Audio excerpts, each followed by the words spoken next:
Okay, so let's talk now a bit about the diversity of languages among Native Alaskan groups. There are 20 specific Alaska Native languages. You've probably seen this map before if you grew up in Alaska. It's produced by the Alaska Native Language Center, and it's an approximate reconstruction of where languages were spoken historically. And I say approximate, that's because, when, for example, Europeans were first encountering native groups of people and colonizing the spaces, it's not as if there was necessarily always signposts that made clear dividing marker of like, well, now we're entering a new language community, and to some degree people are reconstructing back based on both oral history as well as other factors. But we think this is a pretty solid map of the traditional language territories of these different communities, and there are 20 different groups. Haida, Tsimshian, Tlingit, Iyak, Lutik or Shukpiak, Unangacha or Aleut, Central Yupik or just Yupik, Siberian Yupik, Inupiaq, Koyukan, Tanana, Tanacross, Gwich'in, Han, Upper Tanana, Atna, Denaina or Denaina or Denaina, depending on who's pronouncing it, Upper Kuskokwim, Halikachuk, Koyukan can also be Denake, and then Degganag. So 20 different distinct languages. And you might notice there's coloring difference here. These red, warm summer colors, these are all Athabascan languages. So have you ever heard somebody identify, rather than as one of these specific cultures, but just say, I'm Athabascan, what they're talking about is a cluster of related languages and cultures that are spread across, in addition to this Cook Inlet area where most of us live, also the majority of interior Alaska. And so these are all related languages. These ones are yellow because they are probably related, and then these ones are all blue-green, kind of wintry colors because they are also related to each other as a different language family. Now I'm saying language family, and you're saying what's a language family?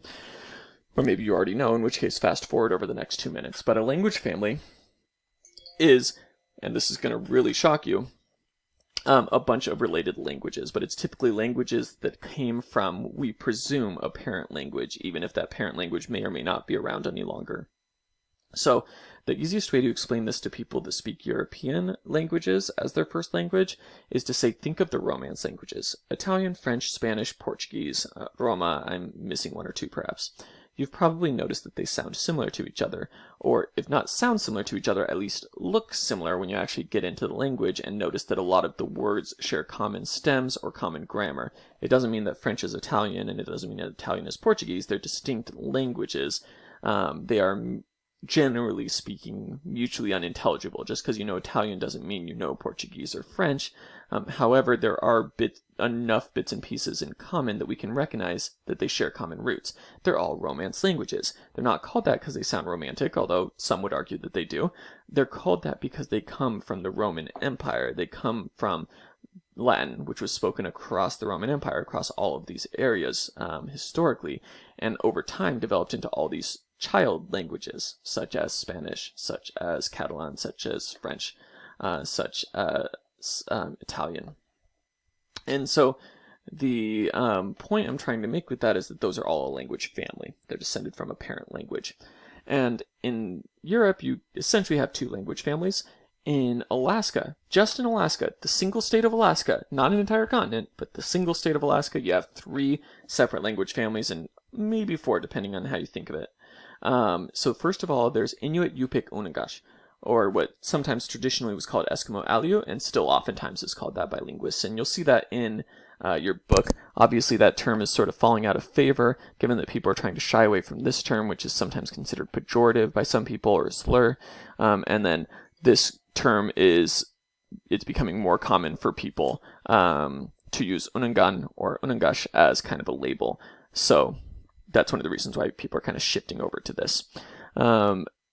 Athabascan is the second language family. So first of all, Inuit, Yupik, Unangan, all these. And then our Athabascan languages are all of these. Some would argue that Athabascan is also related to Tlingit and Iyak as part of a bigger Na-Dene language family. That's still somewhat theoretical, but I think it's a reasonable theory. And so in theory, that's one language family. Tsimshian is really distinctively its own language family. Haida is its own Well, some would say that that belongs as kind of a distant relative under this umbrella. Others would say it's a language isolate. A language isolate is a language that doesn't have any relatives, which shouldn't make you sad. It should actually make you excited, because what that means is a kind of a linguistic puzzle. Where did this come from? So anyways, we have three major language families, three of the major language families and a language isolate in Alaska, which is really, really cool and really, really interesting.